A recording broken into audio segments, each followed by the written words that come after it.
കുഞ്ഞ് ഋതപ്പൻ കിച്ചു അവർക്ക് അമ്മയും കൂടെ ഇല്ലാതാക്കണം. മരിക്കുവാണെങ്കിൽ ആ കുഞ്ഞിനെയും കൂടെ അല്ലെങ്കിൽ പിള്ളേർക്കും കൂടെ വിഷം കൊടുത്തിട്ടേ ഞാൻ ചാകത്തുള്ളൂ. കാരണം നമ്മൾ മാക്സിമം നെല്ലിപ്പലക കണ്ടിരിക്കുന്നു. ഇവിടെ രേണു അതിവൈകാരികമായി സംസാരിക്കുന്ന ഒരു കാര്യമാണെങ്കിൽ പോലും ഒന്ന് മറക്കുന്നു. ഞാൻ പോയാൽ 2 കുട്ടികൾക്ക് അച്ഛനും അമ്മയും ഇല്ലാതാവും എന്ന്. എനിക്ക് മരണത്തെ ഭയമില്ല, എന്നാൽ എൻ്റെ പിള്ളേർ അവരെ ഓർക്കുമ്പോൾ ചങ്ക് പൊട്ടുക. എനിക്ക് വേണ്ടി പ്രാർത്ഥിക്കാൻ കുറച്ച് നല്ല മനുഷ്യർ ഉള്ളപ്പോൾ ഞാൻ ഒന്നിനെയും ഭയക്കുന്നില്ല.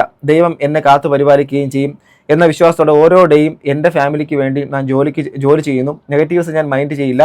വെറുതെ നെഗറ്റീവ് ഇട്ട് നീയൊക്കെ നാണം കിടത്തേ ഉള്ളൂ എന്ന് പറയുന്നു. അവർ പറയുന്നതാണ് കേട്ടോ, ഞാൻ പറയുന്നത്.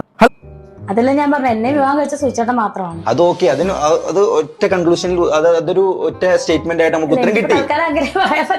അല്ല, തൽക്കാലം അങ്ങനെ പറയാൻ പറ്റുള്ളൂ. അങ്ങനെ പറയുമ്പോഴാണ് ഇതിനകത്ത് ഒരു സംശയം ജനിക്കുന്നത്. സംശയം ജനിക്കും. കാരണം അത് ഇപ്പം തൽക്കാലം ഞാൻ പറയുന്നില്ല. Hello guys, welcome. വണക്കം. ജീവിതങ്ങൾ ജീവിച്ചു തീർക്കട്ടെ അല്ലേ. കഴിഞ്ഞ ദിവസവും നിങ്ങൾ കുറേയധികം ഞാനിട്ട വീഡിയോയ്ക്കകത്ത് ഒരുപാട് എതിരഭിപ്രായം ഉണ്ടായി. അത് അങ്ങനെ തന്നെ വേണം, അത് ഇനിയും അങ്ങനെ തന്നെ തുടരണമെന്നുള്ളതാണ്. ഇന്നത്തെ വീഡിയോയും വിരുദ്ധമല്ല, ചിലപ്പം 2 തരം അഭിപ്രായം വരാൻ സാധ്യതയുള്ളൊരു വീഡിയോ തന്നെയാണിത്.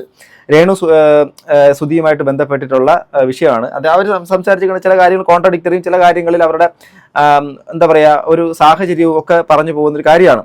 കഴിഞ്ഞ ദിവസത്തെ വീഡിയോ കഴിഞ്ഞ ദിവസത്തെ വീഡിയോക്കകത്ത് ഒരുപാട് ചോദിച്ച ചോദ്യമാണ് ഈ കണ്ടവരുടെ ജീവിതത്തിനെ കുറിച്ചൊക്കെ ഇങ്ങനെ എന്തിനാണ് ഇങ്ങനെ അവരുടെ കുടുംബജീവിതത്തിനെ കുറിച്ചൊക്കെ പറയുന്നത്. ഞാനൊരു കാര്യം പറയാം, എൻ്റെ കുടുംബജീവിതത്തിനെ കുറിച്ച് പബ്ലിക്കലി ഞാൻ പറഞ്ഞിട്ടില്ല. നിങ്ങളുടെ ജീവിതങ്ങളെക്കുറിച്ച് നിങ്ങളാരും പറയുന്നില്ല. അതുകൊണ്ട് തന്നെ നമ്മുടെ സ്വകാര്യത ആർക്കും അറിയില്ല.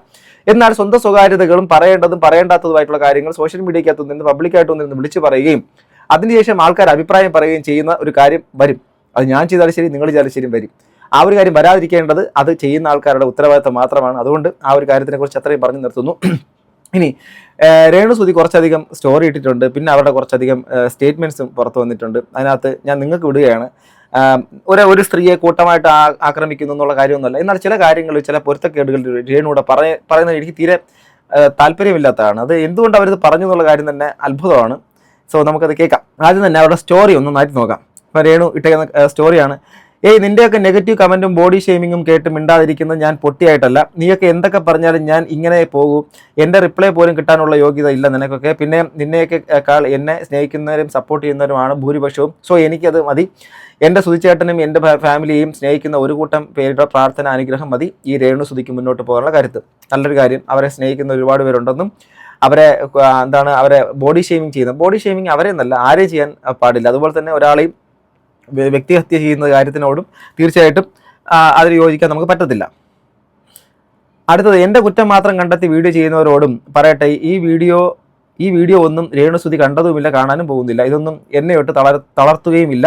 കാരണം എന്നെ സ്നേഹിക്കുവാൻ കുറച്ചധികം പേരുണ്ട് എന്നോടൊപ്പം. സോ ഐ എം ഹാപ്പി എന്ന് അവർ പറയുന്നു. അടുത്തത് വേറൊന്നും, രേണു സുധി ഇവൾ മരിച്ചാൽ മതി, ഇവൾ ഈ ലോകത്ത് വേണ്ട എന്ന് പറയുന്നവരും ആഗ്രഹിക്കുന്നവരുമായി എൻ്റെ നെഗറ്റീവ് ഓളികൾ. ഒന്ന് മറക്കുന്നു. ഞാൻ പോയാൽ 2 കുട്ടികൾക്ക് അച്ഛനും അമ്മയും ഇല്ലാതാവും എന്ന്. എനിക്ക് മരണത്തെ ഭയമില്ല, എന്നാൽ എൻ്റെ പിള്ളേർ അവരെ ഓർക്കുമ്പോൾ ചങ്ക് പൊട്ടുക. എനിക്ക് വേണ്ടി പ്രാർത്ഥിക്കാൻ കുറച്ച് നല്ല മനുഷ്യർ ഉള്ളപ്പോൾ ഞാൻ ഒന്നിനെയും ഭയക്കുന്നില്ല. ദൈവം എന്നെ കാത്തു പരിപാലിക്കുകയും ചെയ്യും എന്ന വിശ്വാസത്തോടെ ഓരോ ഡേയും എൻ്റെ ഫാമിലിക്ക് വേണ്ടി ഞാൻ ജോലി ചെയ്യുന്നു. നെഗറ്റീവ്സ് ഞാൻ മൈൻഡ് ചെയ്യില്ല. വെറുതെ നെഗറ്റീവ് ഇട്ട് നീയൊക്കെ നാണം കിടത്തേ ഉള്ളൂ എന്ന് പറയുന്നു. അവർ പറയുന്നതാണ് കേട്ടോ, ഞാൻ പറയുന്നതല്ല. എനിക്കെതിരെ വരുന്ന നെഗറ്റീവ് പറയുന്നവർ നെഗറ്റീവ് ഓളികൾ എന്ന് വിളിക്കാൻ ഞാൻ താല്പര്യപ്പെടുന്നില്ല. നല്ല ഒന്നാം തരം കുശുംബോളികൾ എന്ന് വിളിക്കാം. അയ്യോ ഇതെന്നാ കുശുംബ എന്നോട് ഒന്നും ആവാൻ പറ്റാത്തവരുടെ കുശുമ്പ്. കുറെ ഫേക്ക് അക്കൗണ്ട് ഉണ്ടാക്കി നിങ്ങളെക്കുറിച്ച് എനിക്ക് സഹതാപം മാത്രം എന്ന് പറഞ്ഞ് രേണു സുധി നല്ല രീതിയിൽ വിമർശിക്കുന്നുണ്ട്. സോ ഇനി രേണു കൊടുത്ത റീസെൻ്റ് ആയിട്ടുള്ള ഇൻ്റർവ്യൂസിൻ്റെ അകത്തുള്ള കുറച്ച് കാര്യങ്ങൾ, പരാമർശങ്ങൾ. നമ്മുടെ ജീവിതത്തിൻ്റെ അകത്ത് ഇപ്പം സോഷ്യൽ മീഡിയക്കകത്ത് നിൽക്കുന്ന ആൾക്കാരെ സംബന്ധിച്ചിടത്തോളം സ്വാഭാവികമായിട്ടും നെഗറ്റീവും പോസിറ്റീവും വന്നും പൊയ്ക്കൊണ്ടിരിക്കും. അത് എന്നും ഒരു സ്റ്റേബിൾ ആയിട്ടുള്ള സംഭവം ഒന്നും ആർക്കും നിൽക്കത്തില്ല. സോഷ്യൽ മീഡിയ അങ്ങനെയാണ്, നിങ്ങൾക്ക് എല്ലാവർക്കും അറിയാം, പ്രത്യേകിച്ച് പറഞ്ഞിട്ടേണ്ട കാര്യമൊന്നുമില്ല. ഇവിടെ രേണു സുധിയുടെ ഇപ്പം കുറച്ചധികം നാളുകൊണ്ട് രേണു സുധിയുടെ മേളിൽ ഒരു തരത്തിലുള്ള ഒരു സോഷ്യൽ മീഡിയക്കകത്ത് ഭയങ്കരമായിട്ടുള്ള ഒരു പ്രചണ്ഡമായ ചർച്ച നടക്കുന്നുണ്ട്. ഞാൻ പലപ്പോഴും പറഞ്ഞിട്ടുണ്ട്, ഞാൻ എൻ്റെ വാക്കുകൾ കൊണ്ട് അവർക്കൊരു മോശം അല്ലെങ്കിൽ വിഷമം ഉണ്ടാകുന്ന സാഹചര്യം ഒഴിവാക്കുക എന്നുള്ളത് മാത്രമാണ് ശ്രമിച്ചിട്ടുള്ളത്. എന്നാൽ ഞാൻ എപ്പോഴും പറഞ്ഞിരുന്നു, സാമൂഹികപരമായിട്ടുള്ളതോ അല്ലെങ്കിൽ നമുക്ക് സമൂഹത്തിന് ദോഷം ചെയ്യുന്നതോ ആയിട്ടുള്ള കാര്യങ്ങൾ എന്തെങ്കിലും വന്നാൽ ഇടപെടും അല്ലെങ്കിൽ സംസാരിക്കും എന്നുള്ള കാര്യം. അങ്ങനെയാണ് അവരുടെ മറ്റേ ലക്കി ഡ്രോ കോൺടെസ്റ്റിൻ്റെ ആ ഒരു സാധനം വീട് വയ്ക്കുന്ന ഒരു പരിപാടി. അതിനുശേഷം ആ പ്രതീക്ഷ എന്ന് പറയുന്ന പയ്യൻ വന്ന് അതിനെക്കുറിച്ച് മാപ്പും ക്ഷമയൊക്കെ പറഞ്ഞു. നമ്മളത് വിട്ടു. രേണുവിനെ കുറിച്ച് പറഞ്ഞിട്ടില്ല. ഇനി അവരെക്കുറിച്ച് ഇപ്പം ആക്രമിക്കുന്നു എന്ന് പറയുന്ന ആൾക്കാരുടെ ഒരു ഇതിനെക്കുറിച്ചാണ് അവർ സംസാരിച്ചു പോകുന്നത്. എന്നാൽ അവരുടെ കാര്യത്തിനെ കുറിച്ച് പറഞ്ഞു പോകുന്നു. ചില കാര്യങ്ങൾ ഇതിനകത്ത് അവർ പറയുന്നത് കേൾക്കാം. സുധിച്ചേട്ടനെ കൊന്നതാണ് എന്റെ പപ്പ സുധിച്ചേട്ടൻ മരിക്കാൻ തലേന്ന് ഹോസ്പിറ്റലിൽ സീരിയസ് ആയിട്ട് കിടക്കുക, മരിക്കും എന്നുള്ള രീതിയിൽ കിടക്കുക മെഡിക്കൽ കോളേജിൽ. ആളെങ്ങനെയാണ് സുധിച്ചേട്ടനെ അല്ല ഈ കൊല്ലം സുധിയെ കൊന്നു ഇവർ കൊന്നു ആരെയും പറഞ്ഞോ? ഞാൻ കണ്ടിട്ടില്ലേ. അങ്ങനെ വന്നിട്ടുണ്ടോ? ആരെയും പറഞ്ഞോ? എവിടെയെങ്കിലും വന്നിരുന്നോ? അറിയില്ല. അദ്ദേഹം അപകട മരണമല്ലേ? ഞാൻ കൊന്നതാണോ? ഞാൻ എങ്ങനെയാണ് സുധിച്ചേട്ടനെ കൊല്ലുന്നത്? ഞാൻ കിടന്ന് ഉറങ്ങുക സുധിച്ചേട്ടൻ മരിക്കും, ഞാൻ അറിയുന്ന പോലും ഇല്ല ആള് മരിക്കുന്നത്. എല്ലാവർക്കും അറിയാവുന്നല്ലേ കയ്പമംഗലത്ത് പനമ്പിക്കുന്നതിൽ വണ്ടി ഇടിച്ച് മരിച്ചതെന്ന്. പിന്നെ എന്തിനാണ് ഇത്? ലാസ്റ്റ് ഞങ്ങൾ എല്ലാരും കൂടെ ആത്മഹത്യ ചെയ്യണോ? അതാണോ ഇവരുടെ ആത്മഹത്യയെ പേടിച്ചിട്ടല്ല. ആത്മഹത്യ ഒരു പേടിയില്ല എനിക്ക്. ഞാൻ ഇപ്പോഴും പറയാം, ഇത്രയും സ്ട്രോങ് ആയിട്ട് എനിക്ക് ആത്മഹത്യ ഒരു പേടി. പക്ഷേ കുഞ്ഞ് ഋതപ്പൻ കിച്ചു അവർക്ക് അമ്മയും കൂടെ ഇല്ലാതാക്കണം. മരിക്കുവാണെങ്കിൽ ആ കുഞ്ഞിനെയും കൂടെ അല്ലെങ്കിൽ പിള്ളേർക്കും കൂടെ വിഷം കൊടുത്തിട്ടേ ഞാൻ ചാകത്തുള്ളൂ. കാരണം നമ്മൾ മാക്സിമം നെല്ലിപ്പലക കണ്ടിരിക്കുന്നു. ഇവിടെ രേണു അതിവൈകാരികമായി സംസാരിക്കുന്ന ഒരു കാര്യമാണെങ്കിൽ പോലും ഏറ്റുമാനൂരിൽ 2 പെൺമക്കളെയും കൊണ്ട് മരണത്തിന് കീഴടങ്ങിയ ഒരമ്മ അല്ലേ ഷൈനി, അതിന് പുറമെ രണ്ടാമതൊരു അഡ്വക്കേറ്റും കൂടെ ആയിട്ടുള്ളൊരു സ്ത്രീ, ഒരു അപ്പർ ക്ലാസ് അല്ലേ, ഇവരൊക്കെ എന്തായാലും പോട്ടെ, നല്ല സാമ്പത്തിക സംവിധാനമൊക്കെ അവരുടെ ചുറ്റുപാടുള്ളവർക്കെല്ലാം ഉണ്ടായിരുന്നു.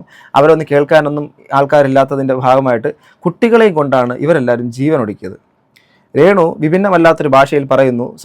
രേണു തന്നെ നേരത്തെ പറഞ്ഞ കമൻറ്റ് അവരുടെ സ്റ്റോറി പ്രകാരമാണെങ്കിൽ നെഗറ്റീവ്സ് ഒന്നും എന്നെ ബാധിക്കത്തില്ല. തന്നെ ബാധിക്കാത്ത നെഗറ്റീവ്സിനെ കുറിച്ച്, തന്നെ ബാധിക്കാത്ത കാര്യങ്ങളെക്കുറിച്ച് സമൂഹത്തിൻ്റെ അകത്ത് എവിടെയൊക്കെ ഇരുന്ന് സംസാരിക്കുന്ന, അല്ലെങ്കിൽ രേണുവിൻ്റെ ഭാഷയിൽ ഫേക്ക് അക്കൗണ്ടുകളിലൂടെയൊക്കെ സംസാരിക്കുന്നു എന്ന് പറയുന്ന ആൾക്കാരുടെ ആ വാഗ്ധോരണികൾ കേട്ട് തളരുന്നില്ല എന്ന് രേണു പറയുമ്പോൾ ആ വാക്കുകൾക്ക് ഇപ്പോൾ രേണു കൊടുക്കുന്നത് സ്വന്തം മക്കളുടെ ജീവനും കൂടെയാണ്.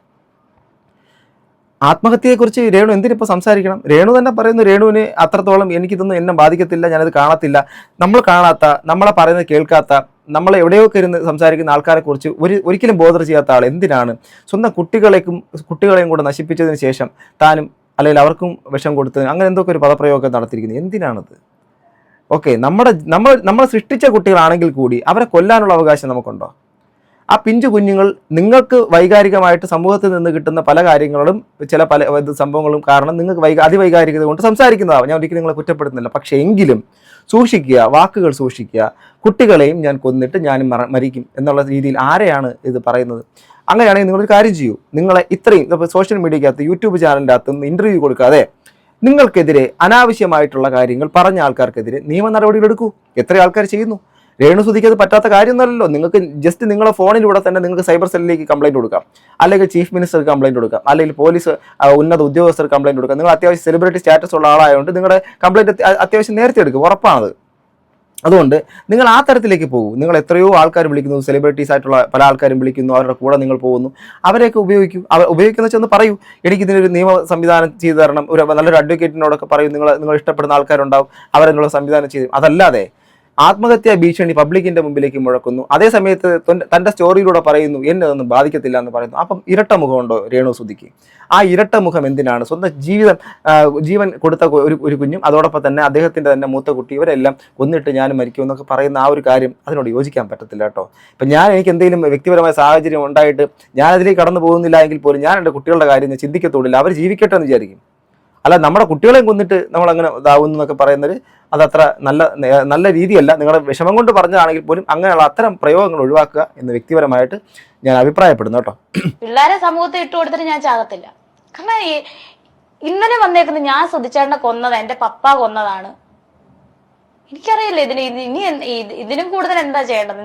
ഓക്കെ, അവരുടെ ഇപ്പോഴത്തെ വിഷമത്തിന്റെ കാരണം അതാ ഞാൻ പറഞ്ഞേ, നിങ്ങൾ ഡിഫെയിം ചെയ്യുന്ന കാര്യം ഡിഫെയിം ചെയ്ത് നിങ്ങൾ ചെയ്യാത്തൊരു കാര്യത്തിനെ കുറിച്ച്, അതും ഒരാളെ കൊലപാതകത്തിന്റെ ക്രിമിനൽ ആക്ടിവിറ്റിക്കകത്ത് അല്ലെങ്കിൽ മേർഡറിൻ്റെ അകത്ത് നിങ്ങൾ പെട്ടിട്ടുണ്ടെന്നുള്ള രീതിയിൽ നിങ്ങളെക്കുറിച്ച് പറയുന്നെങ്കിൽ നിങ്ങൾ എന്തുകൊണ്ട് അതിനെ ലീഗലായിട്ട് നിങ്ങൾ മൂവ് ചെയ്യുന്നില്ല? യൂട്യൂബ് ചാനലിനകത്ത് ഇന്റർവ്യൂ ആണോ കൊടുക്കേണ്ടത്?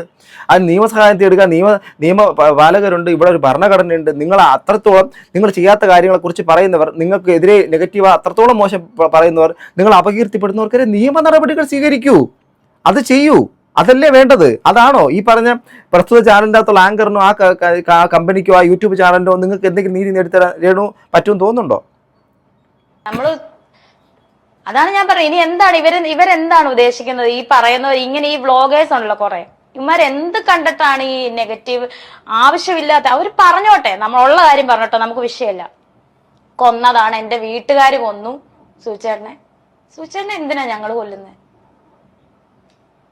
ഇനി അതാണോ ഈ മക്കളെയും കൂടെ തല്ലിക്കൊന്നിട്ട് മൂത്ത മോൻ ഏതായാലും വലിയ കുട്ടിയാ, അവന് ഞാൻ വിളിച്ചാന്ന് കൊച്ചിന് ഞാൻ കൊടുത്തിട്ട് ഞാൻ ചാകത്തുള്ളൂ. എന്തൊരു സംഭവമാണ് ഈ പറയുന്നത്. കുഞ്ഞു കുട്ടിയൊക്കെ എന്ത് വൈകാരികതയുടെ പുറത്താണെങ്കിൽ യൂട്യൂബ് ചാനലിൻ്റെ അകത്ത് വന്നിരുന്ന് വർത്തമാനം പറയുന്നതാണെങ്കിൽ ഇത്തരം പ്രയോഗങ്ങൾ ഇവരെന്നല്ല ആരും ഉപയോഗിക്കരുത്. എൻ്റെ കുഞ്ഞുങ്ങളെയും കൊന്ന് ഞാൻ ചാവുമെന്ന് പറയുന്നു. അതേ സമയത്ത് തന്നെ അവരുടെ സ്റ്റോറി ഇന്ന് കിടക്കുന്ന സ്റ്റോറിയാണ്, എന്നെ ഒരു തരത്തിൽ നെഗറ്റീവ് എന്നെ അഫക്ട് ചെയ്യത്തില്ല. അപ്പോൾ അഫക്ട് ചെയ്യാത്ത ഒരാളാണോ ഇങ്ങനെ സംസാരിക്കുന്നത്?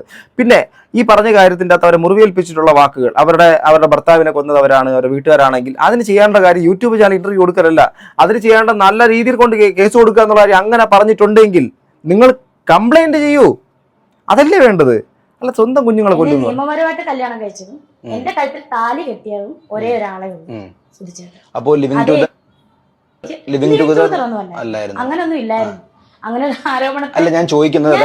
അതായത് ഞാൻ ഒരു കാര്യം പറയട്ടെ, അതായത് നിലവിൽ അത്തരത്തിലൊരു ആരോപണം ഇങ്ങനെ എന്താ പറയാ മുകളിൽ ഇങ്ങനെ ഒരു തുറച്ചു നോക്കുന്ന പോലെ നിൽക്കുമ്പോൾ അതിന് കൃത്യമായിട്ടൊരു മറുപടി കൊടുത്ത് അതിന് എന്താ, കാരണം എന്തിനും കൃത്യമായ മറുപടി തരുന്ന ആളാണ് രേണുസുതി എന്നുള്ള ഒരു ബോധ്യം എനിക്കുണ്ട്.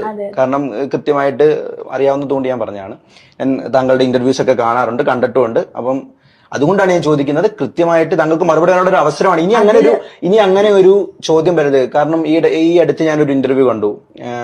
താങ്കൾ എന്താ പറയാ മാരേജിന്റെ സർട്ടിഫിക്കറ്റ് വരെ എടുത്ത് കാണിച്ചുകൊണ്ട് താങ്കളുടെ അക്കൗണ്ടിന്റെ ഡീറ്റെയിൽസ് വരെ കാണിച്ചുകൊണ്ട് താങ്കൾ കൃത്യമായിട്ട് പ്രതികരിച്ച ഒരാളാണ്. അപ്പൊ ഇത്തരത്തിൽ സ്ട്രെയിറ്റ് ആയിട്ട് ഒരു ചോദ്യത്തിന് ഇങ്ങനെ ഒളിഞ്ഞും മറിഞ്ഞും ഒരു ഉത്തരം പറയാതെ കൃത്യമായിട്ടൊരു ഉത്തരം പറയാം എന്ന് പറയുന്ന ഒരാളെ ഞാൻ അങ്ങനെ ആരെയും ഞാൻ കല്യാണം കഴിച്ചിട്ടില്ല. അപ്പോൾ രേണുസുതി പാസ്റ്റർ എന്ന് പറയുന്ന ഒരു കല്യാണം സംഭവിച്ചിട്ടില്ല എന്നുള്ള കാര്യമൊക്കെയാണ് അവരെ നിഷേധിച്ചിരിക്കുകയാണ്. അവർ നിഷേധിച്ചതിനപ്പുറം അവരുടെ ജീവിതത്തിൻ്റെ അകത്തുള്ള കാര്യം അറിയാത്ത ഒരാളെന്നുള്ള നിലയ്ക്ക് ഞാൻ അതിനെക്കുറിച്ചൊന്നും പറയാനില്ല. ഇനി അഥവാ നിങ്ങൾക്ക് ആർക്കെങ്കിലും അതിനെക്കുറിച്ച് വ്യക്തത ഉണ്ടെങ്കിൽ പറയൂ. എനിക്ക് അതിനെക്കുറിച്ച് അറിയാത്ത കാര്യം ഞാൻ തൽക്കാലം പറയുന്നില്ല.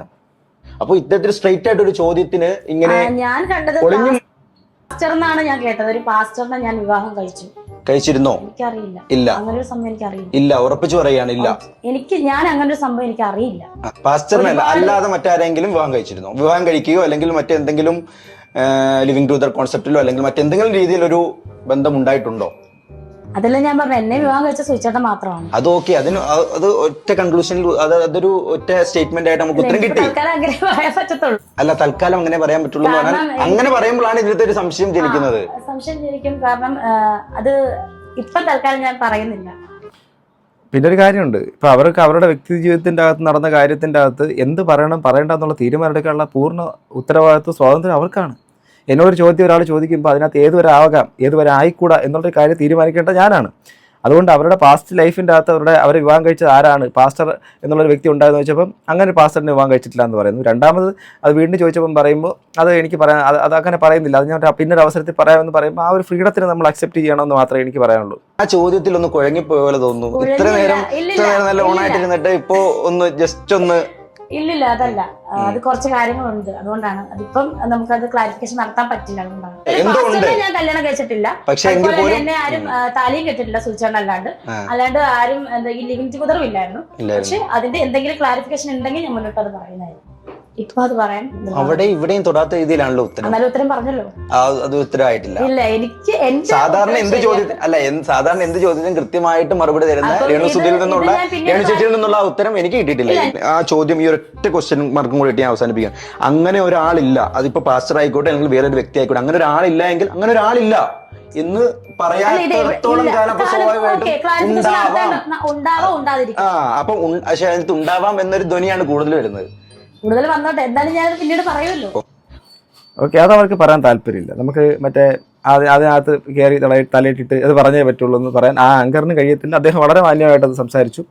അതോടൊപ്പം തന്നെ രേണുസുതി നമുക്ക് അതിനെ റെസ്പെക്ട് ചെയ്യാം. ഇതിനകത്ത് ഈ ഒരു വിഷയത്തിൻ്റെ അകത്ത് മെയിൻ ഹൈലൈറ്റ് എന്ന് പറയുന്ന സാധനം ഞാൻ തുടക്കത്തിലേ പറയാം. അപ്പം പല ആൾക്കാരും എൻ്റെ കമൻറ്റ് ബോക്സിൽ എൻ്റെ ഇൻബോക്സിനകത്തൊക്കെ വന്ന് പറയുന്നൊരു കാര്യം, രേണുസുതി കാണിക്കുന്ന കാര്യങ്ങളെക്കുറിച്ച് നിങ്ങളിങ്ങനെ ഭയങ്കരമായിട്ട് മെഴുകുന്നുണ്ടല്ലോ. ഞാനൊരു കാര്യം പറയാം.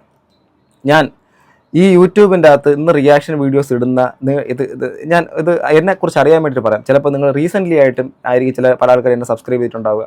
ഞാൻ എന്നും സബ്സ്ക്രൈബ് ചെയ്യണമെന്ന് പോലും പറയാത്ത ഒരാളാണ്. എന്തുകൊണ്ടെന്നറിയാമോ? ഞാൻ എൻ്റെ തുടക്കകാലത്ത് ഈ കാണുന്ന ഒരു ടോക്സിസിറ്റി അല്ലെങ്കിൽ ഒരാളെ ഇങ്ങനെ വലിച്ചു കീറുക എന്ന് പറയുന്നില്ലേ, അതിൻ്റെ എക്സ്ട്രീം വരെ പോയിട്ടുള്ള ഒരാളാണെന്ന് എനിക്ക് എന്നെക്കുറിച്ച് പറയാൻ പറ്റും. അങ്ങനെയുള്ള ഒരാളിൽ നിന്നും ഞാൻ ഇങ്ങനെ രൂപപ്പെട്ടതിനകത്ത് ഒരുപാട് കാരണങ്ങളുണ്ട്, ഘടകങ്ങളുണ്ട്. അത് സാമൂഹികമായിട്ട് പല പശ്ചാത്തലങ്ങളുണ്ട്, പല വ്യക്തികളുടെ ഇടപെടലുകളുണ്ട്, ചില സാമൂഹികമായിട്ടുള്ള പല കാര്യങ്ങളുണ്ട്. അത് ഞാൻ മാറിയതാണ്. അത് മാറിയെന്ന് വെച്ചാൽ സ്വാഭാവികമാവാം. അത് മനുഷ്യൻ ചില കാര്യങ്ങൾ ഇന്നലെ ചെയ്തതൊക്കെ ശരിയല്ല, അത് മാറണം, അത് മാറ്റണം എന്നുള്ള എൻ്റെ ചിന്ത തന്നെയാണ്, എൻ്റെ ചിന്തകൾ തന്നെയാണ് എന്നെ മാറ്റിയത്. അതുകൊണ്ട് അതിൽ നിന്ന് ഞാൻ ഇങ്ങോട്ട് വന്ന് ചിന്തിച്ച സമയത്ത് ഞാൻ കാരണം ഒരു ഇത് വേണ്ട എന്നുള്ളൊരു കാര്യമാണ്. അതുകൊണ്ട് മാത്രമാണ് കേട്ടോ. അതിപ്പോൾ എന്നെ ആ തുടക്കം മുതൽ കാണുന്നവർക്കറിയാം. പണ്ട് എപ്പോഴും ചോദിക്കാറുണ്ട്, ഇതെന്താ ഇങ്ങനെ ലൈറ്റായിട്ടൊക്കെ സംസാരിക്കുന്നത്, ഇപ്പോൾ ഇങ്ങനെ മാറിയോ, എന്താ നിങ്ങളിപ്പം? അങ്ങനെയല്ല, ഞാനെന്നുള്ള വ്യക്തി ഞാൻ തന്നെയാണ്. പക്ഷേ എൻ്റെ ചിന്തകൾക്ക് മാറ്റം വന്നു, അതാണ് സംഭവം. അത്രയേ ഉള്ളൂ. അതുകൊണ്ട് രേണുസുതിയുടെ കാര്യത്തിനകത്താണെങ്കിൽ രേണുസുതി ആ സ്വന്തം കുഞ്ഞുങ്ങളെ ഒക്കെ, അല്ലെങ്കിൽ ഞാൻ എൻ്റെ കുഞ്ഞിനെ അതിനെയും കൊന്നിട്ടോ തല്ലിക്കൊന്നിട്ടോ ഒക്കെ എന്നൊക്കെ പറയുന്ന ആ ഒരു വാക്കുകൾ വളരെ മോശമാണ്. നിങ്ങളിപ്പോൾ ആ ഇൻ്റർവ്യൂ കൊടുത്തതിൻ്റെ അകത്ത് അല്ലെങ്കിൽ പറയുന്നതിനകത്ത് വളരെ വേദനയോടുകൂടി നിങ്ങളെ ഇൻ്റർവ്യൂ എടുക്കാൻ വേണ്ടിയിട്ട് വരുന്ന ഓരോ ഇൻ്റർവ്യൂ ചാനൽസ് നിങ്ങളോട് ചോദിക്കുന്നത് നിങ്ങൾക്ക് സോഷ്യൽ മീഡിയയിൽ നിന്ന് വരുന്ന അറ്റാക്കുകളെ കുറിച്ചാണ്. അതേ നിങ്ങളുടെ ഇൻസ്റ്റഗ്രാമിൻ്റെ വാളിനകത്ത് ഇടുന്നത് ഇതൊന്നും എന്നെ ബാധിക്കുന്നില്ല എന്നാണ്. അങ്ങനെയാണെങ്കിൽ അതേ കോൺഫിഡൻസോടുകൂടി ഇൻ്റർവ്യൂവിനകത്ത് നമുക്ക് സമീപിക്കാമായിരുന്നല്ലോ എന്നൊരു ചോദ്യം മാത്രമേ ഉള്ളൂ. അതർവൈസ് ഇങ്ങനെ സംസാരിക്കുമ്പോൾ നിങ്ങളുടെ വീക്ക്നെസ് അല്ലെങ്കിൽ നിങ്ങളുടെ വീക്ക് പോയിന്റ്, നിങ്ങൾ ഈ പറയുന്ന എല്ലാ കാര്യങ്ങളും കാണുന്നു, ഈ ആൾക്കാർ പറയുന്ന എല്ലാം കേൾക്കുന്നു, അതിനുശേഷം അതിനകത്ത് നിങ്ങൾ അപകീർത്തിപ്പെടുത്തുന്ന, നിങ്ങൾ ചെയ്യാത്ത കാര്യത്തിൽ നിങ്ങൾ കുറ്റപ്പെടുത്തുന്ന ഏറ്റവും മാരകമായിട്ടുള്ള ബ്രൂട്ടലായിട്ടുള്ള കാര്യങ്ങൾ പോലും നിങ്ങൾക്കെതിരെ ആരോപിക്കുമ്പോൾ നിങ്ങൾ അതിന് നിയമപരമായിട്ടുള്ളൊരു കാര്യം പോലും മൂവ് ചെയ്യാതെ നിങ്ങൾ വന്നിരുന്ന യൂട്യൂബ് ചാനലുകൾക്ക് ഇൻ്റർവ്യൂ മാത്രം കൊടുക്കുമ്പോൾ ആ ഒരു ചിന്ത, ആ രീതി ആൾക്കാർ സംശയിക്കും. കാരണം യൂട്യൂബ് ചാനലിൽ ഈ പ്രസ്തുത ചാനലുകൾക്ക് ഇൻ്റർവ്യൂ ചെയ്യുമ്പോൾ നിങ്ങൾക്ക് സ്വാഭാവികമായിട്ടും അതിനകത്ത് നിങ്ങൾക്ക് റവന്യൂ ജനറേറ്റ് ചെയ്യാൻ പറ്റും, നിങ്ങൾക്ക് പൈസ കിട്ടും. എന്നാൽ നിങ്ങളെ പറഞ്ഞുകൊണ്ടിരിക്കുന്ന ആൾക്കാരെ അവർ പറയാതാക്കുന്ന ഒരു തരത്തിലുള്ള നടപടികൾ പോലും താങ്കളുടെ സൈഡിൽ നിന്ന് വരാത്തത് ഞാനെന്നുള്ള വ്യക്തിക്ക് ശരിക്കും പറഞ്ഞാൽ അതൊരു അത്ഭുതപ്പെടുത്തുന്ന കാര്യമാണ്.